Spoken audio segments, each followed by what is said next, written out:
ton of questions and answers, isn't it? I mean, the minute you walk in, every part of your study, every single test that you take, every quiz, every interaction in the classroom is always about, what do you know? Can you answer this question, right? And so you sit there, and the entire years that you're in school, you're always answering questions. But it doesn't stop there. I mean, even today, I can tell from looking around the room that, some of the men who are dressed here today probably should have asked their wives what they should have worn today. I mean, it's clear. But instead, we're always asking ourselves these questions, even getting here today, where am I going to park? Where do I park the car, right? And I could tell by some of the looks on the faces coming in, you weren't happy that you had to go off at a distance. But, depending on the questions you ask yourself, it really does drive your direction. It drives your direction in life, right? We ask ourselves, what do we want to be? What do we want to study? Right? Whether it's doctors or business or whatever the case might be, how we answer certain questions make all the difference about our direction, about who we turn out to be, about what we are, and whether or not we will actually find contentment in all of that. Then, of course, there is the really big questions that we ask of significant others in our life, and that question is, will you marry me? And just for the record, and I have shared this all with you, you all know the story. To this very day, Donna has never answered that question. She showed up on the wedding day. So I figured this was really good, because if she was there, I figured that we were going to definitely have a wedding, because she showed up. But on the day that I asked her, and she's hiding in the back, on the day that I asked her, she actually never answered the question. But, that the answer to that question has made all the difference in her life, in my life, and obviously with Arthur and over all of you, because of the family that we have all become. These questions are truly imperative. They're necessary, and they really can make all the difference about where we end up and what we're all about. Jesus is as much human as he is divine. Let's remember that what we believe as Christians, indicated back in the Council of Chalcedon and Nicaea, way back in the 300s, is that Jesus is fully human and fully divine. Don't you find it interesting that in this gospel, Jesus is actually asking his disciples, what do people think? Who do people say that I am? He's actually looking for answers from his disciples about what the crowds are saying, which means that Jesus is truly interested in what people think about him. And Jesus, I believe, in his humanity, as much as he is Son of God, he is also Son of Mary. Jesus is trying to grapple with who and what he is, and what his mission is, and what his ministry is all about. It's very much like us. There is no distinctions or separations between Jesus's experiences as a human being and ours. But now he comes to the 12. The 12 who have been with him for, at this point, about 2.5 years. They have seen amazing things. Jesus has this ability of speaking a word, and people's lives, their situation, their circumstances change. He is able to change water into jugs of wine. Probably a really good friend to have around. He is able to multiply bread, and he performs miracles time and time and time again. They are all with him. They live with him. He asks the question, who do you say that I am? And only Peter responds. Pay attention to that. Peter's the only one. The other 11 are still trying to figure it out. The other 11 are still grappling with who is this Jesus and what does he mean to me? What does he mean in my life? We talk about this gospel all the time, and we applaud and we jump up and down and we say, wow, Peter is great and blessed, and look, he has the answer. I want us to look at the other 11 because I think the other 11 are us. We've heard the stories. We may have even experienced in our life this love and this presence of Jesus if we've taken the time to allow ourselves to enter into a regular relationship of communication and spending quality time with Jesus as we would do with our best friends or family members or whatever the case might be. We actually might come away with a sense of who this Jesus is and feel him at a part and a point somewhere down deep in our souls. But let's admit it. Believing in Jesus is a challenge. It is a challenge, and it is no less of a challenge for us than it was for the other 11 who saw and witnessed all these amazing things that you would imagine all of them would have been jumping up and down. Or even after Peter says, you are the Christ, the Son of the ever-living God, that somewhere Mark would have written, and all 12 agreed, or the other 11 said yes. It says nothing. Means that the other 11 just stood there. They stood there in Jesus' presence with all of their knowledge and all of their experience, and they said nothing. And Peter ends up getting himself in trouble just a few lines later, because after Jesus is explaining what his role will be and that his death brings about salvation meaning that we are invited into and a pathway is made open by his cross and his resurrection for an intimate love affair with the Father, that there is no separation between God and us. And by the way, this is the way this is going to take place, and no one's going to be comfortable with it. And what ends up happening at that point in time? They all run away. They're all gone. John's the only one. John's the only one there. All the others run away. The same ones who cannot speak or say who he is. And where is Peter? Peter, who confessed that he was the Son of the ever-living God, he's not even at the foot of the cross. And as Christians, we feel as though so much more is demanded of us, that there's more expected of us, that Jesus has a problem with me because I simply cannot bring myself to that level of commitment. But what happens when, after Jesus gets done telling off Peter, they all move on together? There's still a community. They're still all together. Jesus doesn't say to the 11, you can't believe in me? You can't declare that I am the Son of the ever-living God? Out of my sight. He doesn't do that. He doesn't do that. He accepts them where they are, and he stays in relationship with them. And notice, if you will, the 11 stay in relationship with him. They don't have all the answers. It's not perfected. They haven't been radically transformed. They have a ton of questions, and they're living in a world that is pushing up against them and dragging them out, and they are looking for what does that all mean. And Jesus is okay with them being exactly where they are. He is in relationship with them, and he loves them exactly the way they are. The institutional churches, have not done an incredible job of letting us know that love is greater than all things. Nothing separates us from the love of Christ, including our challenges, including our doubt, including our struggle. Doesn't it ever consider to you that Jesus seems to be most drawn by the most pathetic people that are in his world? So I take incredible joy knowing that I'm a little messed up, that I don't have it all worked out, that I still have a lot of questions. And I try, and I believe that God has been amazingly present in my life. And even with that, there are times of struggle and challenge and questions.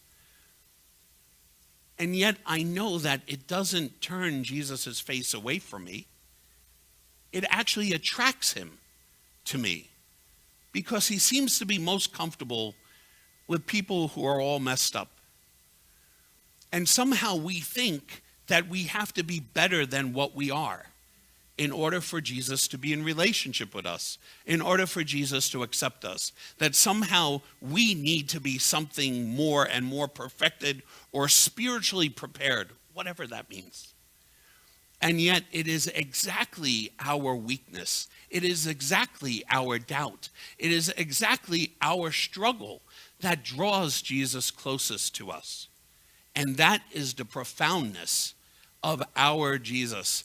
It is not a God who is distant and wants us to be all perfected. He knows that we were going to make mistakes. Imagine, if you will, if the theological and philosophical statement is true, that if God forgets us for one moment, we would disappear from the face of the earth.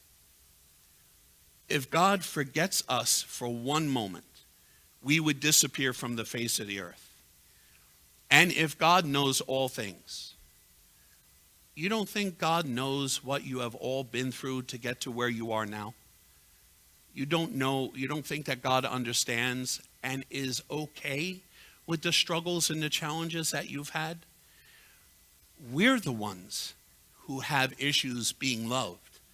And the institutional churches have never challenged us to truly understand that all we have to do is enter into the presence of Jesus, step into his presence, and the Gospels declare time and time again, no one has ever entered the presence of Jesus and has left the same way.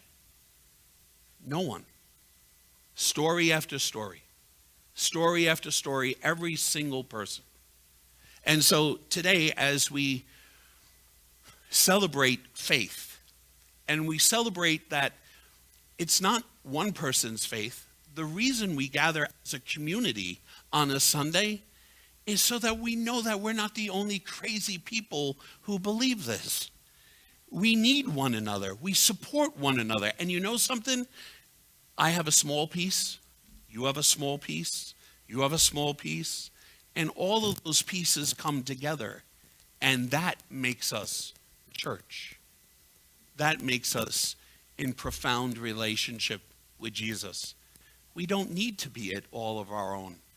And we have to stop thinking that God doesn't love us because we're imperfect. Because all of you, the problem with a service like this is all of you know me very intimately. You have been with me most of my life. You have been through my journeys. You've been through everything. You know how I am. You know how I speak. You know all of that. And yet, look, if God can use this, then how much better all of you? How much better all of you? My paragraphs in the program that I put together, 25 years, tens of thousands of hours of counseling, how many funerals, weddings, some of them here? People have done your wedding. And they're still married, which is a good thing. All of that time, all of the ministry, all the reflection, all the service, no great, profound thought today, except for, have you talked to him lately? Because it's really meant to be that simple. When did we complicate love? And so today we gather, and yes, we celebrate this God who can take simple individuals and use them for whatever God's purpose and meaning was. And all of you know, when I left the Friars, I didn't come looking for a church. I'm here because, it's Betty's fault and it's Robin's fault and there's a couple other of you, and I had no gray hairs before I got here, just for the record, okay? But, and Marcus mentioned it, this church was, allocated to be shut down. They wanted the property. The property is more valuable to the presbytery than there was the very small community that was here. And look at what God has done. Look at what God has done with a couple of people who have simply come together, committed that we were going to do the best we can, cooperate with God's grace, and see where we are. And Samantha said, we have about 14,000, 15,000 every single week who participate. Talk about stress. Making sure you don't say anything stupid, making sure you say something that's worthwhile. But all of that has come not because of anything I think we've directly done. We've moved out in faith, but God has done the rest. And I'm saying to you, in every aspect of your lives, the same is true. The same is true. The relationship is real. The relationship is available to each and every one of us. And maybe this week, after we leave all this and we go and have incredible sangria about an hour from now, after we have a meal, and maybe tonight when you're sitting, you might say to yourself, Jesus, where do I go from here? And then listen for a reply. God bless you.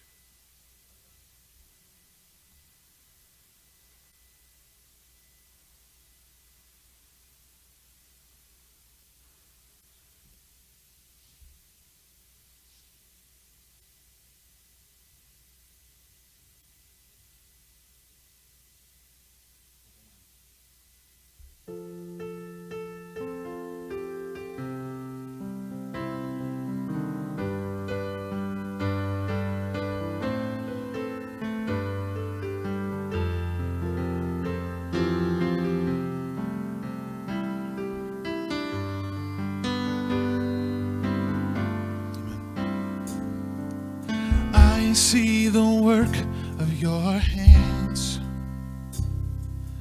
galaxies spin.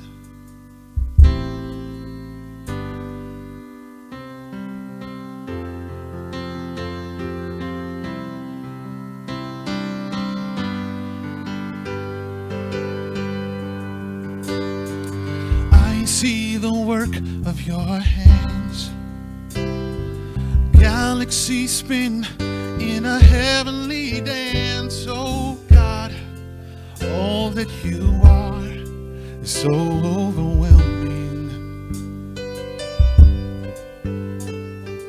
I hear the sound of your voice all at once. It's a thundering noise. Oh God, all that you are, it's so overwhelming.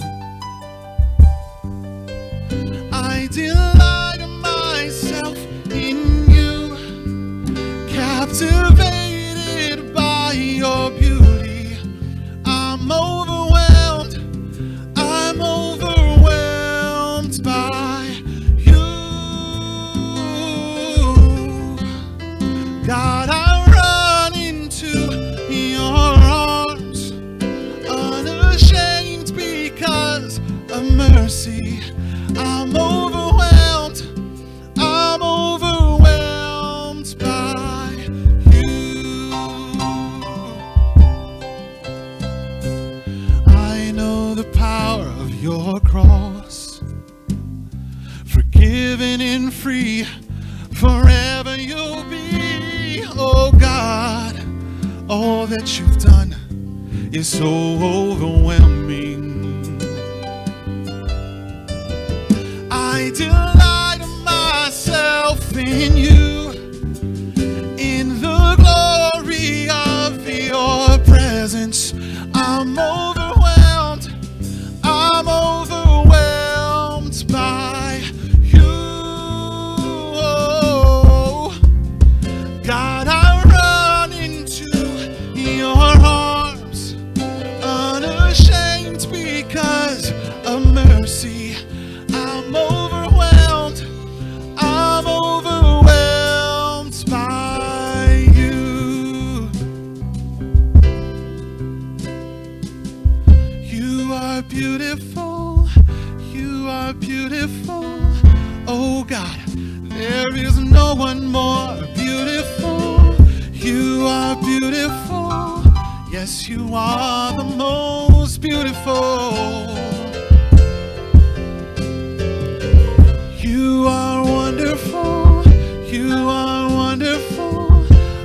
God, there is no one more wonderful.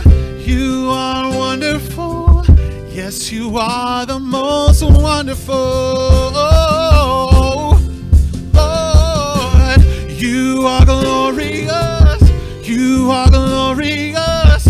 Oh God, there is no one more glorious. You are glorious. Lord, you are the most glorious.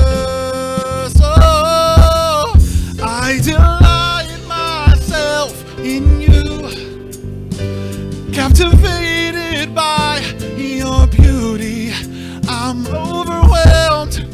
I'm overwhelmed by you.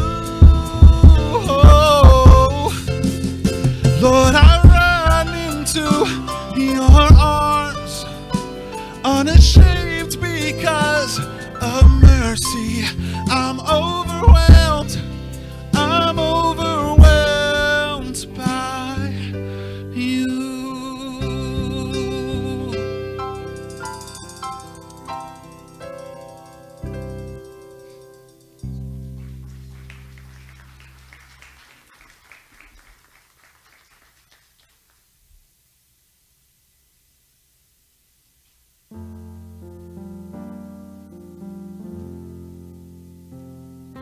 Jefferson, the matriarch of the church, and another of the people responsible for bringing Eric and Elaine Donald, a longtime member of the church and treasurer of the church and Lincoln Academy, will present Pastor Eric with his ordination chalice and pen. This chalice holds his mother and father's wedding bands inside.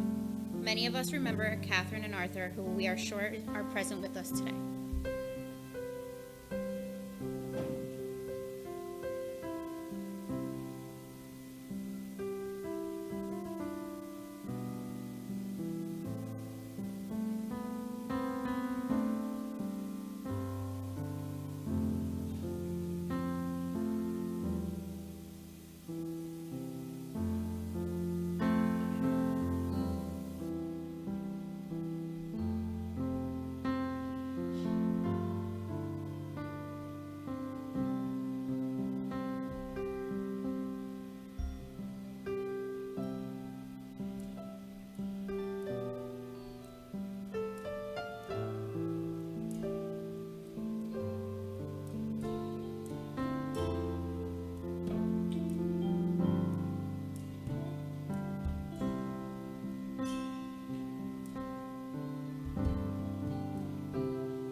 You know, the early church, the first Christians, when they gathered on the Sunday, the day that Jesus rose from the dead, they gathered in the catacombs, and in these catacombs, they were protected from the Jews because the Jews would not go into the catacombs for fear of being defiled, and the Romans were afraid of ghosts, so they were pretty much safe in these catacombs. But in these catacombs, when they gathered on this first day of the week, they gathered and they told stories about Jesus, just as we have done this morning.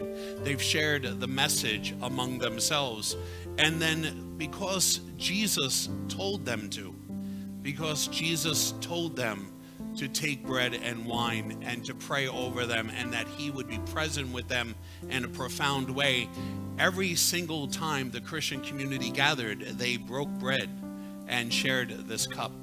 Here at Eastchester, we do the same every single Sunday, but we do something a little bit different. I would ask you now to please come and stand with me around the table of the Lord.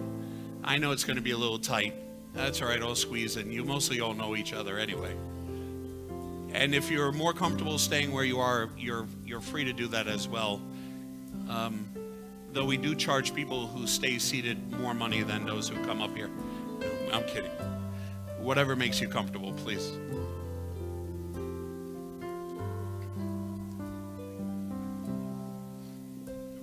Tom, just come on. Just come on. Yeah, that's great.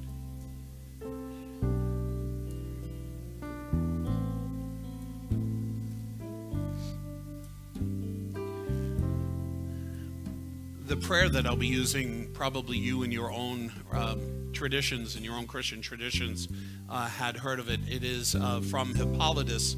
It was actually found in it was written around 360. We believe this is the earliest form that the church used to pray over, and when they gather for Eucharist, to pray over the elements and to pray as a community. Lord, you are holy. Indeed, you are the fountain of all holiness. We ask you, send forth the power of your Spirit upon our gifts of bread and wine. Allow them to become for us at Jesus' command, his body and his blood. Before he was given up to death, a death Jesus had freely accepted, he took bread and gave you, Father, thanks and praise. Jesus broke that bread, and he gave it to his disciples, and he said, take this, each and every one of you, and eat it. This is no longer the bread of the Passover. This bread is my body, which will be broken and given up for you.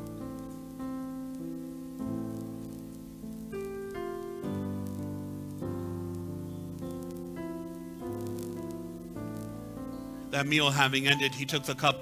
Again, he gave you, Father, thanks and praise. He gave the cup to those whom he deeply loved and said, take this, all of you, and drink of it. This is no longer the cup of Passover wine. This is the cup of my blood, the blood of a new and everlasting covenant between God and creation, a covenant of love, a covenant of compassion. This is my blood, which will be shed for you and for all, so that sin might be forgiven. What I ask and what I command is that when you drink of this cup and eat of this bread, you would do it in remembrance that I am there profoundly in your presence.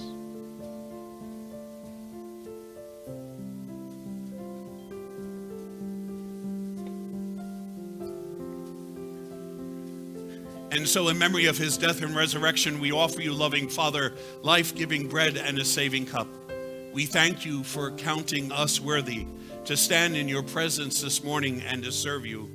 May all of us who will soon share in the body and blood of your Son be brought together in unity by the grace and power of the Holy Spirit.